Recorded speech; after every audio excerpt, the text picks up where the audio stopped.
In this episode, you'll learn why followers do not matter, why informative educational content is best for branded content and podcasts, why you should stay away from TikTok trendy styled content, and how to create a successful branded video podcast. Let's get into it. Welcome, I'm Darren Lake, the person who runs this thing called Content on the Go. This is a monthly podcast / content / video series by content creation company Podpaste. Podpaste does content strategy, production, and marketing led with a video podcast first approach. We empower brands to tell their stories to the world, do more with their time, and 10x their reach. So this is actually part of a newsletter that you should go and subscribe to right now. Below, link should be somewhere around, show notes, etc., depending on where you consume this piece of content. Podcast marketing advice that works.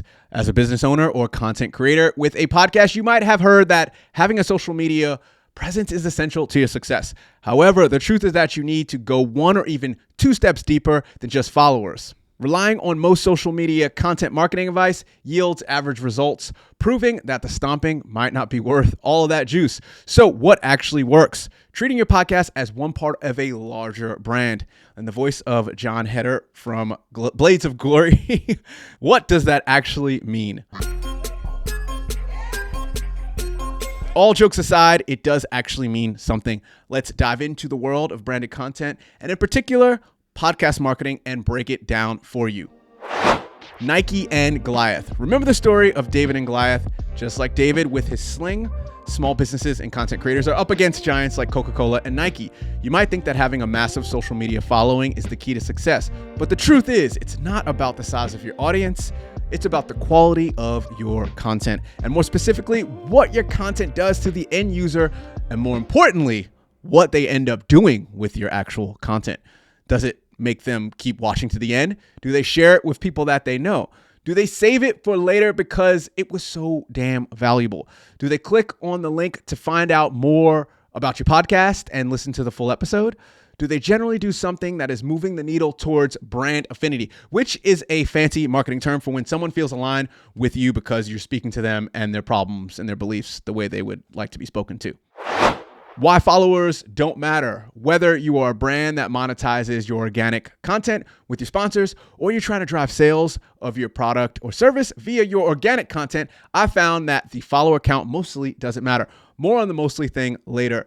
Quick social media history lesson summed up by me that is actually factual and slightly altered for brevity and humor. In a time long ago, 15 to 20 years back, there wasn't really an algorithm on social media platforms that I know of. In the MySpace and early Facebook days, you had friends and fans, not followers didn't become a thing until Twitter came in and changed the whole game. It was like an online forum, aka Reddit before Reddit. Shout out to my early 2000s forum people. There was also a chronological feed that just showed stuff to your friends and fans as you posted it. It basically showed most, if not all, your content to all the people that used the platform. It worked for a short time until it didn't work.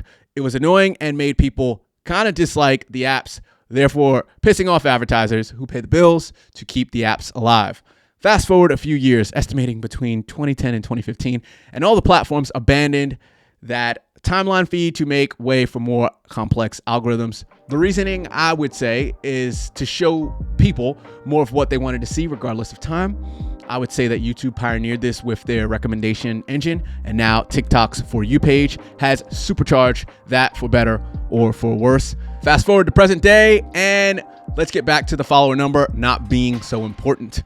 An analogy that might help with follower numbers is to think about them more like a club of people inside and people outside waiting on the line. We all know that that line outside is a game of optics and vanity metrics to make the place look like it's popping off, and that everyone that's not on the line is missing out. But what's actually happening inside of the club, you might ask? I've got so many questions personally. If I was standing on the streets looking at the line, people dressed in skimpy clothes that are not appropriate for the weather, I would be like, who are these people inside the club? What do they do when they aren't at the club? How much are these people in the bar spending? What are they buying? How good is the actual entertainment, music, and food to keep these people around? These are all metaphorical and analogy type questions. Yes, humans love to follow other humans, but only worrying about how many people are on the line, or in our case, followers that you have, is a waste of energy.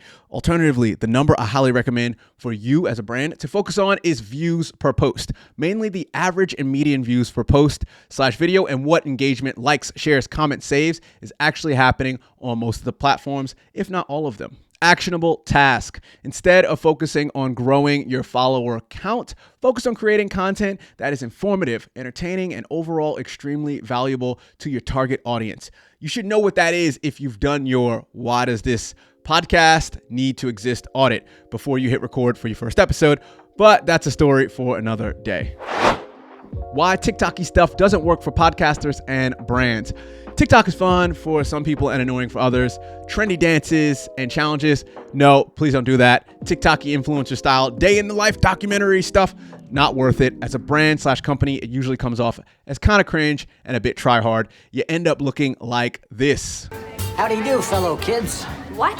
Unless the TikTok-y style is what your brand naturally does, I highly recommend creating content that's informative and valuable to your audience. That's what really matters. So I'm not saying don't do it, but most of you shouldn't do it. Also, don't get caught up in the technicals of video production. Most of your potential customers do not care that you have the latest 8K high-end DSLR camera with $4,000 lens that can do masking CGI edits that look better than the latest Marvel blockbuster. Just keep it simple. Make sure you're well lit. Make sure your audience is learning something new that they can use in their lives.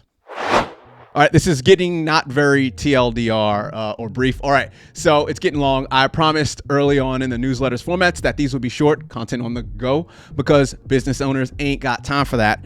But I do know that this stuff is juicy and valuable, so I'll save the last two for a later issue to tide you over. In the meantime, if you want more value, check out a few things that I found on the internet in the newsletter that will help you create better podcasts and overall grow your brand. So go and read the newsletter. Link is below or in the show notes, or go to podpaste.com or podpaste.substack.com to be able to subscribe to this newsletter if you haven't, or if you want to read the whole thing. A quick taste of what those things are. What's the real value of podcast listener attention? It's a really interesting one. Which is better for content creators, YouTube or TikTok, since we're talking about TikTok in here?